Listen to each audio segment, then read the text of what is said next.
Baik, Assalamualaikum warahmatullahi wabarakatuh. Perkenalkan, nama saya Ahmad Zamuan dari Prodi Pendidikan Sejarah Semester 5, Teknik Pangeran Darmakusuma Indramayu.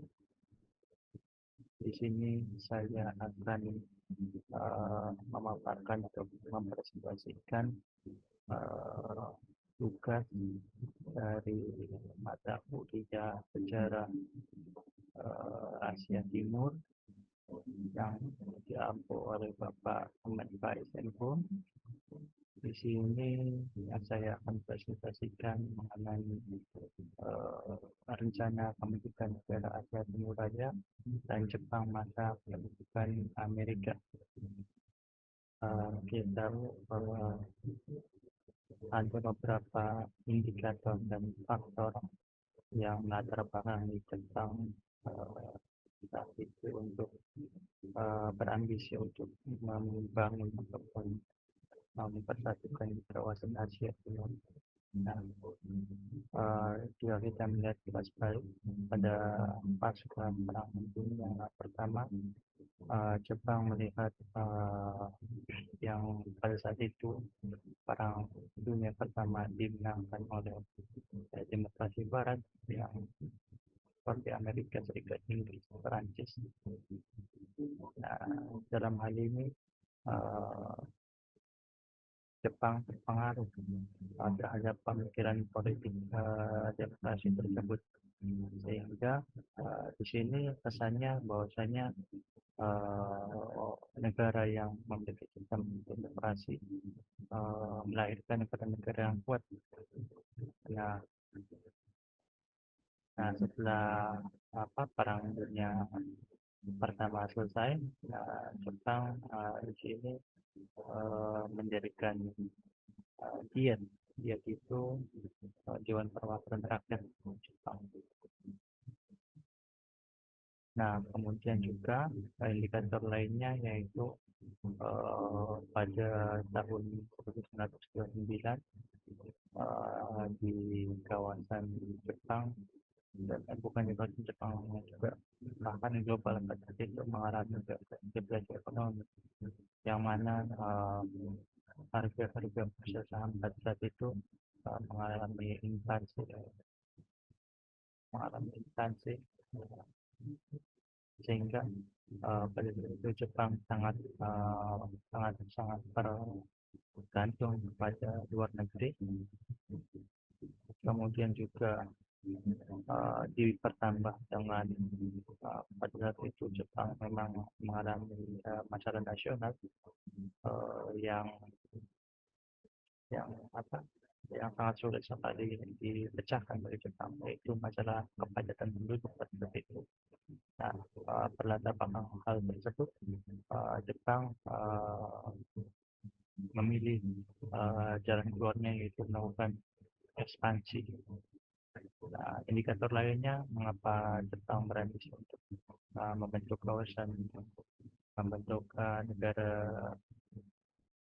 Asia Timur Raya, yaitu ada dokumen rahasia yang diberikan Baron Tanaka yang kepada Kaisar Hirohito yang kemudian dikenal dengan Tanaka Memorial.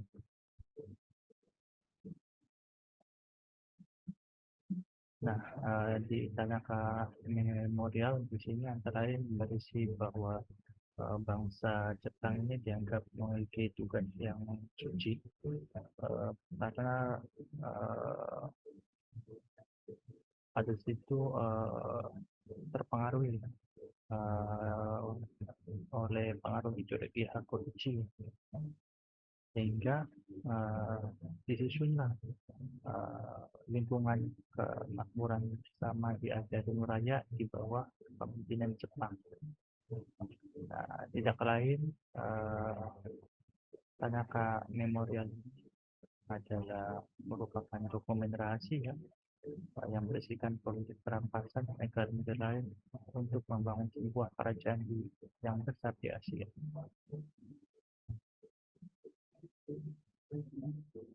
Nah, ekspansi Jepang yang kala itu diawali ekspansi ke China. Baron Tanaka yang pada saat itu selaku apa selaku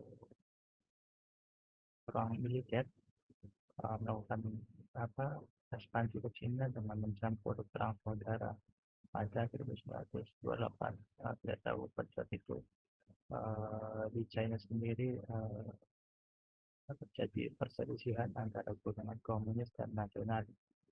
Nah, kemudian pada tanggal 18 September Jepang menyerang Manchuria. Nah, penyerangan tersebut dapat insiden yaitu tewasnya Kapten Nakamura yang terbunuh oleh pasukan nasionalis Cina. Yang kemudian hal ini menjadikan alasan Jepang untuk menyerang lebih Manchuria. Kemudian pada 1 Maret 1942 Jepang berhasil mengalahkan Manchuria, kemudian menjadikan negara Manchukuo yang tidak lebih lain dari negara boneka Jepang. Dengan adanya insiden tersebut, China ini lantas mengajukan kepada tiga bangsa-bangsa di Jinawa, kemudian juga LPP itu mengeluarkan suatu resolusi yang intinya sebagai untuk menarik mundur pasukan Jepang dari daerah yang diduduki. Nah, karena Jepang pada saat itu merasa tidak senang akan keputusan dari LPP, pada Maret 1993 kemudian Jepang keluar. Nah, ternyata setelah menyerang Manchuria dan menguasainya, Jepang merasa tidak kuat. Jepang ini sangat menghendaki agar seluruh Cina itu dapat dikuasainya. Kemudian Jepang ini mengeluarkan adanya pasal yaitu Cina harus mengakui negara Manchukuo, Cina harus bekerja sama dalam bidang politik dan ekonomi dengan Jepang, dan Cina harus membantu Jepang dalam kerjasama memberantas komunisme. Nah, tentu di sini dari pihak China sendiri tidak mau menerimanya, sebab jika China sendiri menerima berarti China mengaku kalah kepada Jepang. Namun dengan Jepang yang berambisi untuk menguasai Cina terhalang tantangan yang lebih kuat karena di China sendiri di situ ada kepentingan Amerika Serikat dan Inggris. Nah, sehingga Jepang ini sangat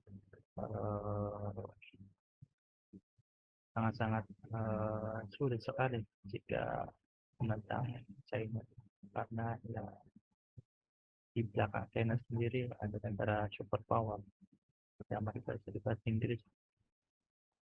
Nah, kemudian juga setelah insiden tersebut, kemudian pada tanggal 7 Juli 2007 terjadi lagi perang China Jepang kedua yang diawali dengan adanya insiden di Jembatan Marco Polo.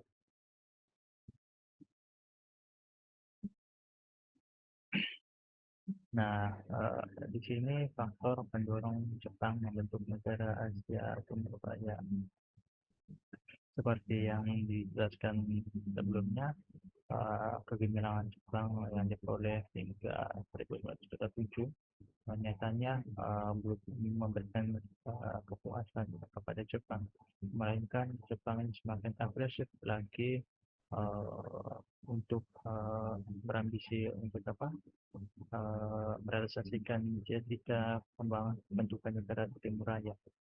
Nah, dengan hal ini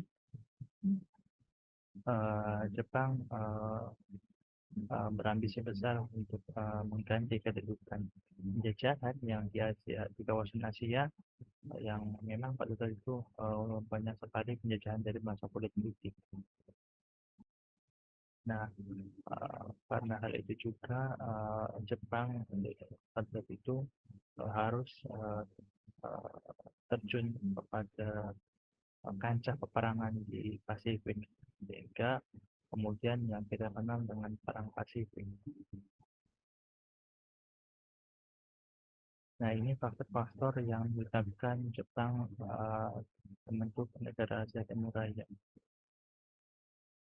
Yang pertama, faktornya yaitu Jepang ini insaf besar, insaf benar akan panggilannya untuk menjadi pemimpin Asia. Ya, kita tahu sendiri pada saat Jepang menduduki Indonesia, Persis itu memberikan plakat kepada masyarakat Indonesia bahwasanya Jepang itu adalah cahaya Asia, Jepang adalah pelindung Asia, dan Jepang uh, pemimpin Asia. Sehingga Jepang ini apa merasa untuk bisa mempersatukan di kawasan Asia. Kemudian juga dua faktor yaitu Jepang merasa dirinya kuat untuk berhadapan dengan kekuatan Barat yang besar di Asia Pasifik. Nah, Jepang di sini juga sadar bahwasanya dalam mendapatkan misi tersebut, Jepang ini akan berhadapan dengan Inggris dan Amerika Serikat. Nah, yang ketiga, kemajuan industri dan perdagangan yang pesat memaksa Jepang untuk mencari daerah Asia sebagai tempat pemasaran dan pengambilan bahan mentah. Nah, tidak lebih karena sebagai bahan apa bahan bahan cadangan untuk tanah. Nah, karena pada itu Jepang yang memang memiliki ambisi yang sangat besar sehingga membutuhkan sumber daya yang sangat besar pula. Nah, dengan hal itu Jepang harus melakukan ekspansi lebih luas untuk mengeruk ataupun eksploitasi sumber daya alam maupun sumber daya manusia yang ada di kawasan Asia. Nah, yang faktor keempat yang seperti dijelaskan pada slide pertama, tentu di sini masalah yang sangat sulit bersama di Jepang pada saat itu yaitu kepadatan penduduk. Karena saat itu perkembangan yang sangat cepat sekali, sehingga satu-satunya cara mengatasi hal tersebut yaitu mengadakan ekspansi ke daerah-daerah lainnya. Nah, apabila terselesaikan dengan baik, maka problem di masalah kepadatan penduduk ini akan dapat mudah diselesaikan oleh Jepang. Nah, dalam hal tersebut, Jepang agar merealisasikan cita-citanya,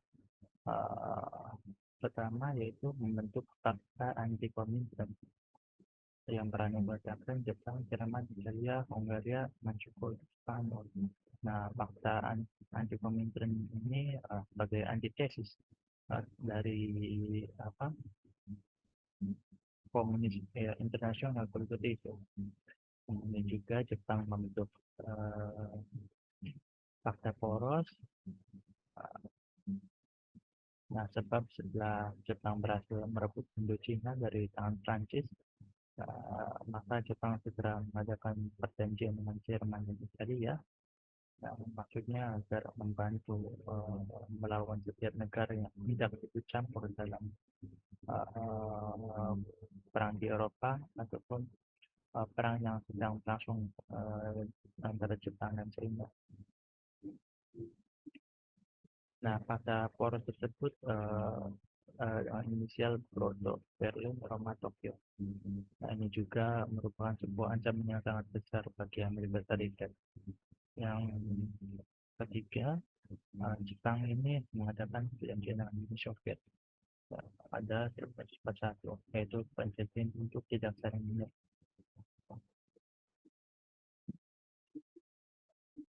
Jepang berhadapan dengan Amerika Serikat.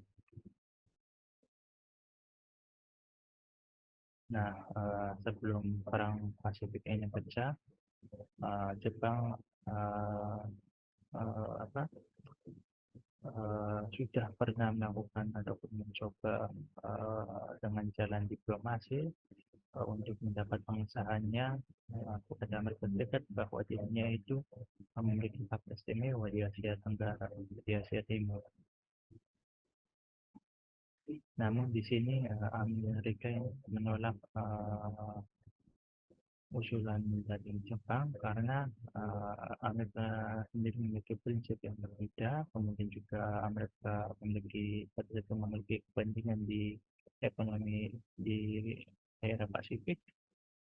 Nah, sehingga Pasifik ini yang harus dikuasai Amerika Serikat. Nah, tentunya di sini membahayakan Jepang dalam merealisasikan cita-citanya untuk membangun negara Asia Timur Raya, sehingga Jepang harus melawan Amerika Serikat.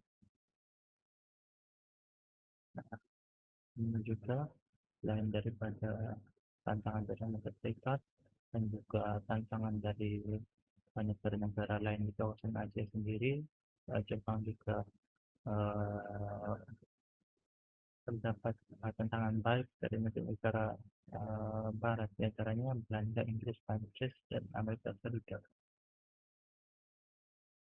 Nah, yang seperti itu Amerika Serikat lah yang paling berbahaya. Nah, dengan hal apa yang semakin memanasnya Jepang dan Amerika di sini, karena memang dari itu yang seperti dijelaskan prinsip yang berbeda, sehingga Amerika memberikan tindakan terhadap Jepang untuk uh, menghadapi sepak terjang dari Jepang ini. Kemudian tindakan yang pertama itu Amerika memperlukan kekayaan Jepang, kemudian juga menunjuk Jenderal MacArthur untuk menjadi kepala staf angkatan perang Amerika Serikat, kemudian juga Roosevelt dan Carnegie mengadakan pertemuan di Teluk Argentina dan New Holland yang dengan hasil dikeluarkannya Atlantic Charter.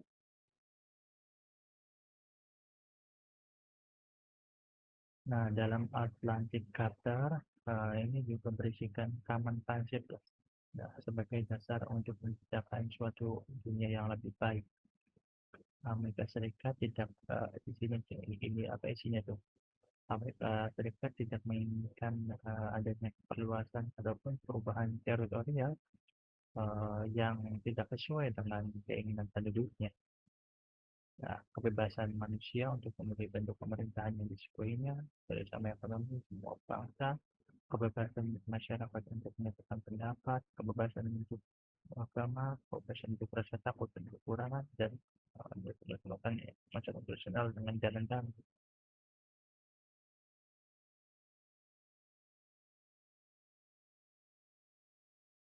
Nah, setelah adanya tindakan Amerika tersebut, Jepang ini melakukan usulan terhadap uh, uh, terhadap terhadap Amerika. Nah, Kementerian Luar Negeri Cardinal menyatakan pada Jepang yang pada itu Hideki Tojo itu selaku Menteri Perang bahwa Jepang mendapatkan bahan yang diinginkan jika Jepang mau menarik pasukannya dari Indochina. Kemudian Jenderal Hideki Tojo ini menolak pernyataan Kardinal dan menyatakan uh, bila perlu akan melawannya.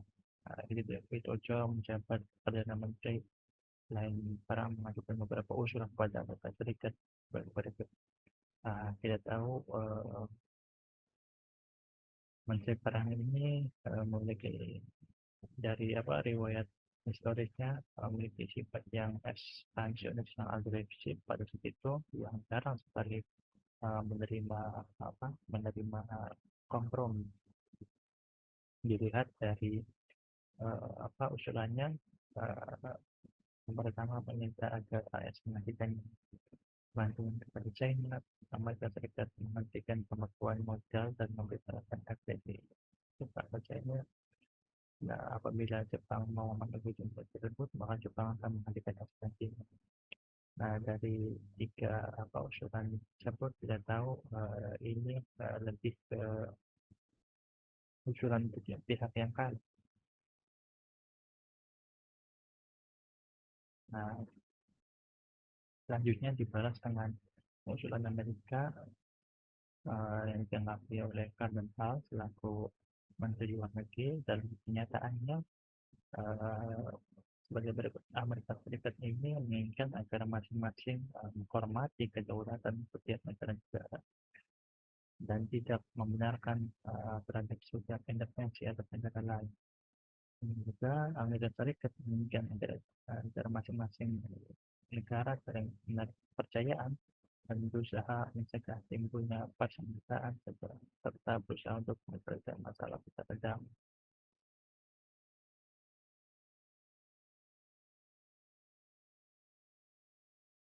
Setelah usulan Amerika, kemudian juga tanggapan Jepang atas saran dari Amerika yang tersebut menyatakan bahwa Amerika Serikat terhadap situasi dunia pada waktu itu adalah suatu khayalan yang dipaksakan. Amerika Serikat dengan prinsip yang kaku dan bersifat memihak dan berusaha mempengaruhi pendapat internasional dengan tekanan militer dan mencoba menekan bangsa lain dalam kekuatan ekonomi. Jepang menganggap bahwa Amerika Serikat, Inggris, dan negara-negara barat lain itu berusaha untuk mempertahankan posisinya yang dominan di China dan di kawasan Asia lainnya. Selanjutnya yaitu diawali dari Pearl Harbor. Nah, Kepulauan Hawaii ini yang semulanya adalah sebagai penghasil gula, namun setelah Amerika datang, Amerika kemudian menguasai di di kawasan Pasifik. Nah, tempat tersebut dijadikan kawasan pertahanan di Amerika Serikat dan sebagai bentuk pengawasan kepentingannya di Asia, sehingga para Harbor dibangun menjadi pangkalan angkatan darat Amerika Serikat yang terbesar di Pasifik, yang juga sebagai pusat kekuatan Amerika Serikat di Pasifik. Nah, pandainya Pearl Harbor tentunya bagi pertahanan Amerika Serikat sendiri itu sangat diketahui dengan pasti oleh Jepang. Oleh karena itu, secara cermat Jepang ini kemudian diam-diam menghancurkan Pearl Harbor. Karena seandainya tidak mencoba melakukan tindakan tersebut, Jepang kedepannya akan sangat sulit sekali untuk merealisasikan ketiganya. Jepang masa pendudukan Amerika Serikat. Negara matahari terbit sementara terbenam. Nah, demikianlah ungkapan ketika Jepang kalah dari perang Pasifik, yang dimana pada saat itu oleh Amerika Serikat dijatuhkan bom atom di kota Hiroshima dan Nagasaki pada 7 Desember 1941. Sore itu pengeboman.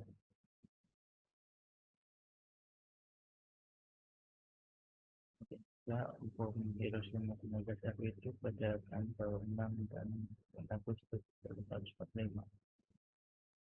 Hal tersebut menandakan agresif Jepang benar-benar berhasil di kemenangan skor tersebut.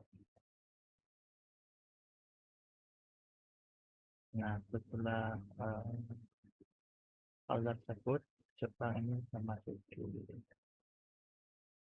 masa yang istimewa dalam sejarahnya, yakni kepemimpinan Amerika Serikat yang kurang lebih selama 6 tahun dari 1945 sampai dengan 1991. Nah, selama masa pemerintahan rakyat bangsa dan negara Jepang ini memperoleh pengalaman yang sangat modern, di mana rakyat berevolusi dalam tempo yang sangat kuat pada saat itu. Tidak mengherankan jika ini kemudian uh, Jepang ini menjadi suatu negara yang modern telah diduduki oleh negara yang lebih kuat.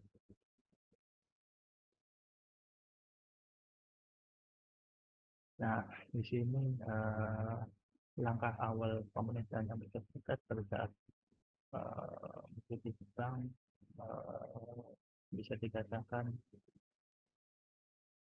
langkahnya itu keras, tapi juga bisa dikatakan lunak. Kerasnya karena Jepang tetap untuk melepaskan kekuasaan kekaisaran dan militernya. Ya, kekuasaan itu diambil alih oleh pemerintahan Amerika Serikat yang lebih baik lagi Jepang harus membayar rampasan perang pada negara yang dirugikan oleh Jepang. Nah, di sini termasuk Indonesia.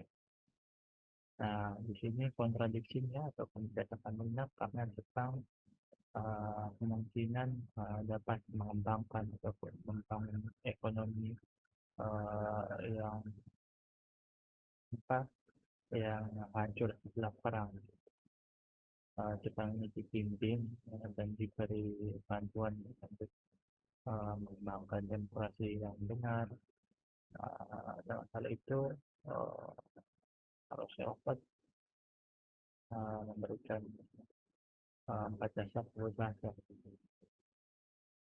yang menjadi pedoman dan pelaksanaan pendidikan, yakni freedom of speech and expression, kebebasan dalam berpendapat dan berekspresi, freedom of every person to worship God in his own way, yaitu kebebasan dalam memuja Tuhan dengan caranya masing-masing, freedom for wealth, kebebasan dari kemiskinan, freedom for fear, kebebasan dari ketakutan.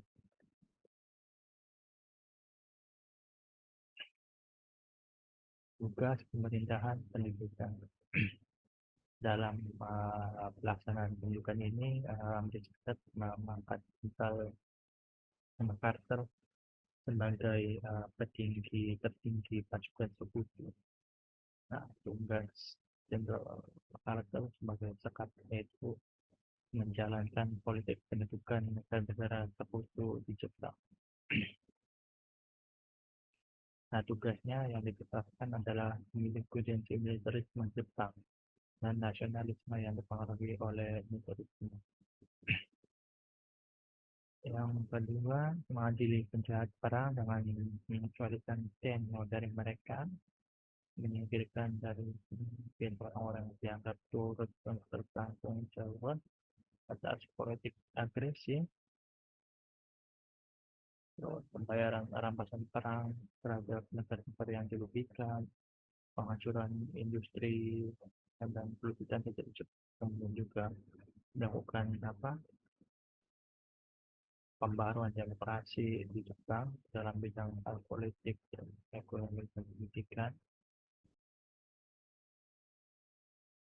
Nah, agar dapat melaksanakan tugasnya dengan baik, Jenderal MacArthur dibantu oleh kelompok yakni tentara pendidikan, di mana yang 80%-nya terdiri dari pasukan Amerika Serikat. Markas besar di Tokyo, markas ini bertanggung jawab atas kelancaran setiap tahun pendidikan. Tim pemerintahan terjadi dari golongan militer yang berada di tingkat provinsi.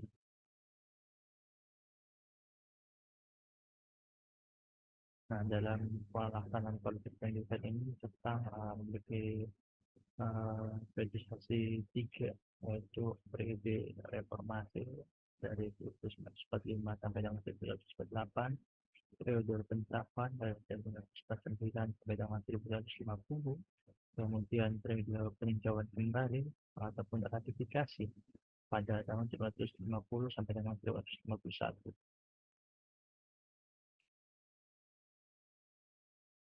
Periode reformasi. Nah, di sini banyak sekali pembaruan yang dilakukan oleh pihak Amerika Serikat, agar di sini Jepang tujuannya agar lebih demokratis lagi. Kemudian di sini kekuasaan negara harus dibagi secara merata antar golongan. Kemudian upaya panjang perhatian Amerika Serikat pada periode ini bisa dikatakan sangat berakhir, uh, karena tentu saja Jepang memang sudah mengenal demokrasi,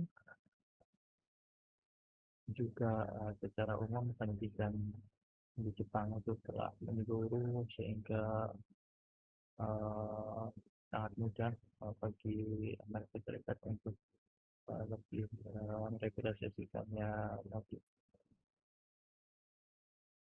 Nah, pada 3 November 1946, Undang-Undang baru diumumkan dan mulai berlaku pada 3 Mei 1947, yang terdiri atas majelis tinggi dan majelis rendah. Yang keduanya dibentuk melalui pemilihan umum dan perubahan kepentingan dalam undang-undang baru adalah pemindahan kedaulatan dari kaisar ke rakyat.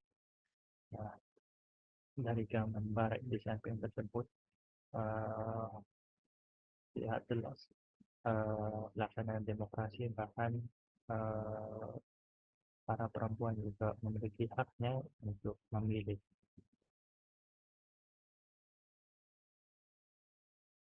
Nah, dalam bidang ekonomi sendiri, uh, tindakan penting yang dilakukan oleh Amerika Serikat yaitu adalah menghancurkan monopoli serikat. Hal ini agar dilakukannya pembaruan di struktur ekonomi. Perusahaan-perusahaan yang besar pada saat itu dibubarkan, kemudian sahamnya dibeli oleh pemerintah, kemudian dijual kembali kepada rakyat. Nah, selain itu juga dilakukan pembaruan yang baru, ya. Dasar-dasar pemilikan tanah dirubah dengan tujuan menambah jumlah petani dengan milik tanahnya sendiri dan supaya mereka mempunyai kemerdekaan ekonomi yang cukup besar. Dengan demikian, periode pertama ini bisa dikatakan sukses.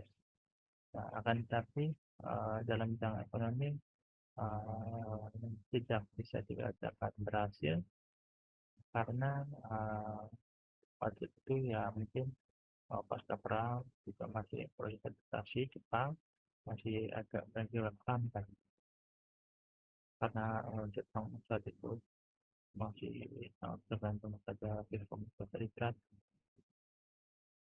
Beberapa faktor yang itu berhentinya perdagangan ekspor Jepang, kerusakan yang timbul akibat perang, Jepang kehilangan daerah-daerah sejarahnya, adanya perubahan pemimpin dalam perusahaan atau perintah sektor pada penetapan.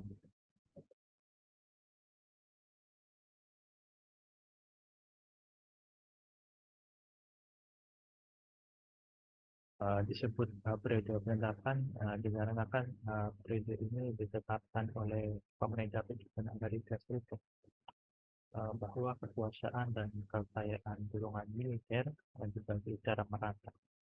Amerika Serikat menganggap bahwa hal ini dilakukan mengingat situasi dunia pada saat itu sudah nampak perpecahan karena adanya blok-blok yang saling bertentangan, bahkan Jepang dijadikan kancah perang dingin. Nah, hal ini agar menjadikan Jepang sukses supaya perlu untuk menjadikan keseimbangan dunia. Dalam periode ini, Amerika Serikat juga mengalami kritik-kritik yang mulai terdengar di mana-mana karena eh, apa, kata itu mungkin juga waktunya Amerika Serikat untuk melepaskan Jepang dari tangannya. Nasionalisme mulai tumbuh, terus juga ada golongan pelajar yang pro komunis, terus kemudian pihak pemerintah Washington memang sudah menduga hal ini akan terjadi. Nah, dengan demikian, General MacArthur ingin segera menyerahkan kedaulatan pada Jepang. Namun, lagi-lagi di sini Uni Soviet melakukan hal pertama, yaitu harus menghalangi Amerika Serikat yang tidak ingin melihat sistem demokrasi Jepang berhasil.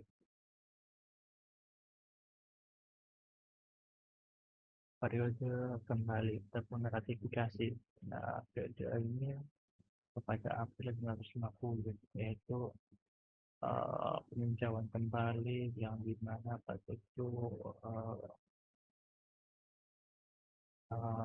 penyerahan kedaulatan sepenuhnya pada Jepang yang pada tanggal 12 John Foster Dulles dan terjadi penasihat Kementerian Luar Negeri Amerika Serikat untuk segera memulai perjanjian damai dengan pihak Jepang.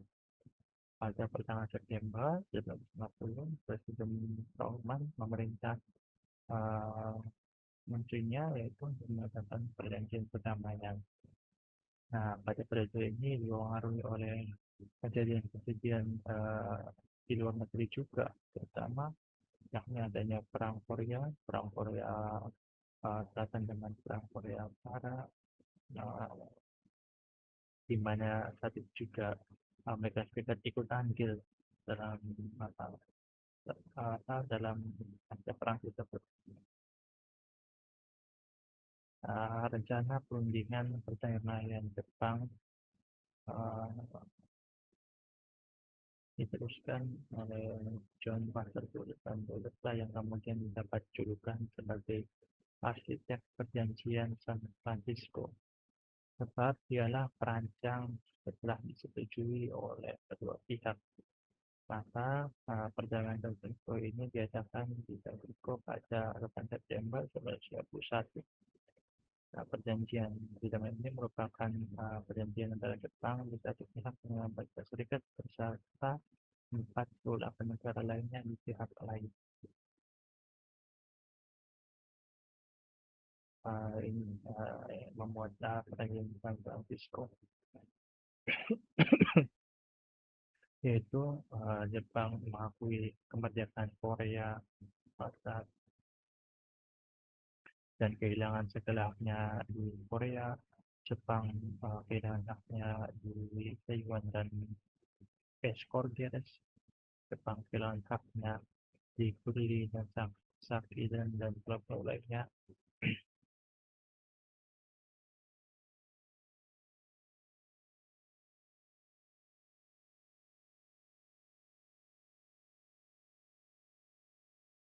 Yang diserahkan kepada melalui perjanjian perdamaian Postpal pada 1905.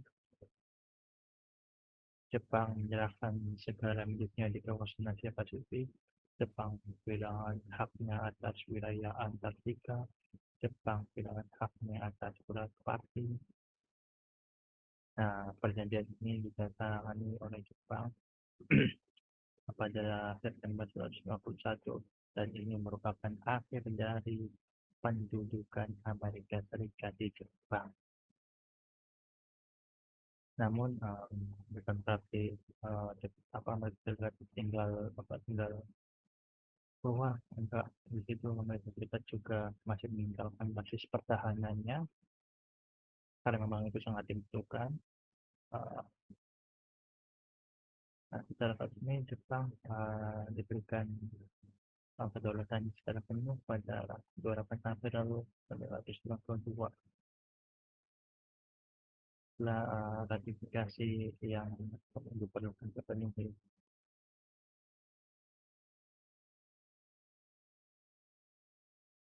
hasil masa pendidikan. Di sini eksperimen demokrasi yang dilakukan oleh Amerika Serikat bisa dikatakan sangat berhasil karena bisa dibuktikan dengan hasil laporan selanjutnya.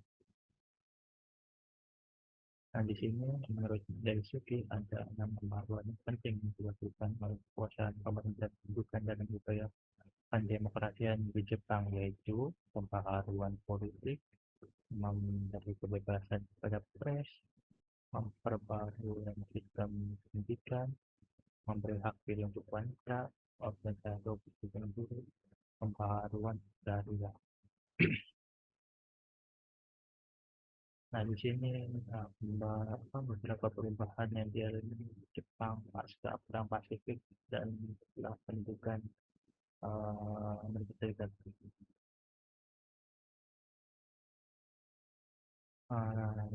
Dalam bidang politik dan pemerintahan, di sini terbentuknya konstitusi baru. Nah, konstitusi pada tahun 1947 ini menggantikan konstitusi lama pada tahun 1889. Nah, perbedaan pokok antara konstitusi lama dan konstitusi baru adalah tentang kedudukan kaisar saat itu. Dalam konstitusi 1989, kekuasaan kaisar ini suci tidak bisa diganggu gugat. Nah, sedangkan di konstitusi yang terbaru 1947, kaisar hanya sebuah lambang negara agar dan persatuan rakyat dan rakyat di sini yang punya kedaulatan. Kemudian uh, yang kedua yaitu muncul kembali yaitu partai-partai politik yang kita tahu orang Jepang uh, sejak tahun 1910 partai-partainya telah dibubarkan. Nah, di sini beberapa partainya itu liberal, partai liberal, partai komunis, partai komunis, dan lain-lain.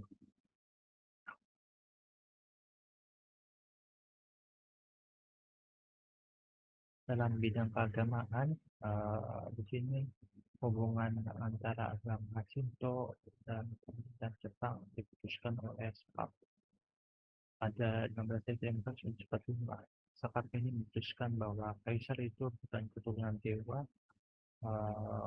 sehingga pada 1 Januari 1946 kaisar mengeluarkan sebuah amanat yang menyatakan bahwa dirinya itu bukan keturunan dewa.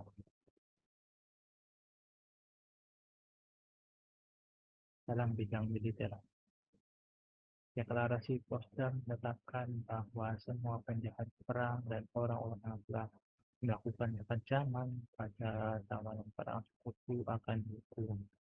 Nah, dalam melaksanakan hal tersebut, maka dibentuklah di kawasan Tokyo sebuah pengadilan internasional.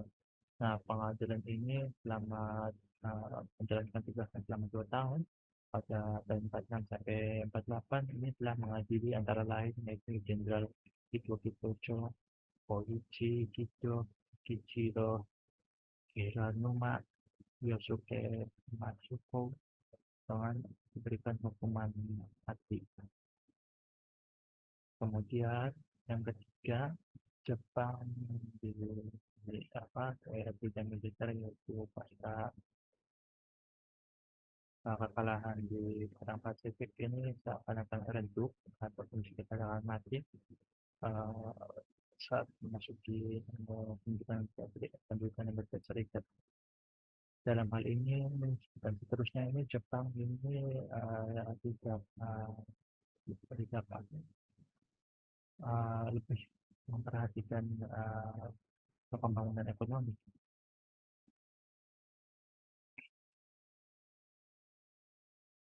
Dan di sini dibutuhkan bahwa anggaran pertahanan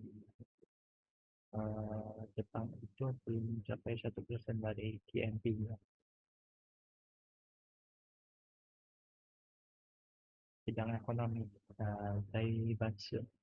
Daibatsu ini dibubarkan. Uh, Hal ini dilakukan semua holding company, yakni unsur-unsur perusahaan raksasa yang tak sah kemudian dijual pada rakyat. Kemudian diperbarui uang tidak dia 1846, di mana tuan-tuan tanah, Sente, tuan tanah yang tidak berdiam di tanahnya harus menjual kepada pemerintah. Tuan tanah yang tinggal di tanahnya miliknya hanya boleh memiliki 2/5. Semua ini dilakukan dengan tujuan untuk memperbaiki nasib para petani dan membangkitkan kesadaran politik pada mereka.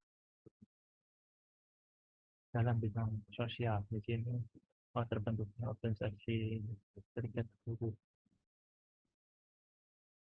Kemudian semua orang militer, anggota dinas, pembesar tinggi, kepala perusahaan, dan pimpin intelektual yang dipercaya punya hubungan dengan agresi Jepang diberhentikan dan tidak diizinkan untuk memangku jabatan umum. Nah, pada 1947, Jepang membangun konstitusi baru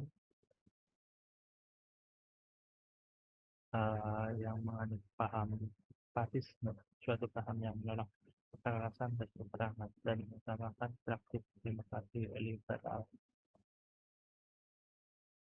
Dalam bidang pendidikan, setelah pendidikan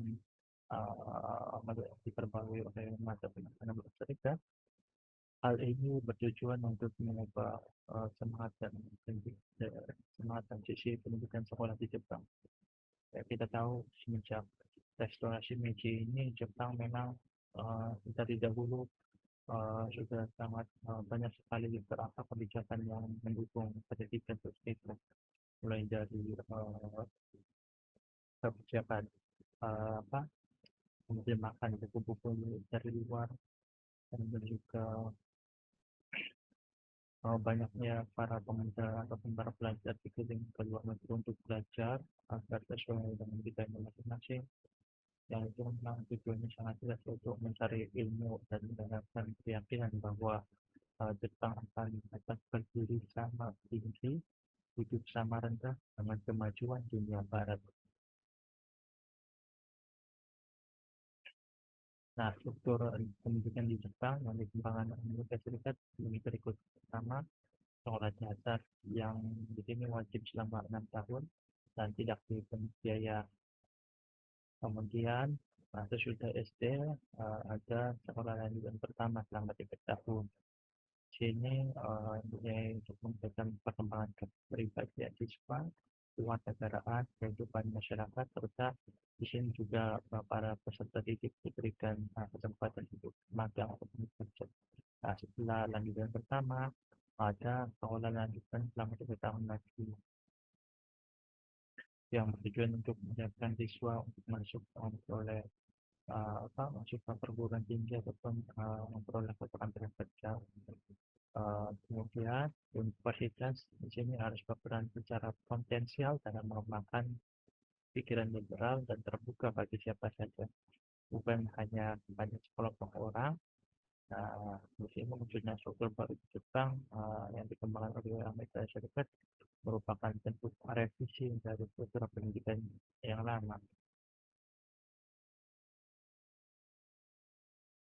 Baik, mungkin demikian yang dulu saya sampaikan mengenai rencana pembentukan negara Asia Timur Raya dan Jepang masa pembentukan Amerika Serikat.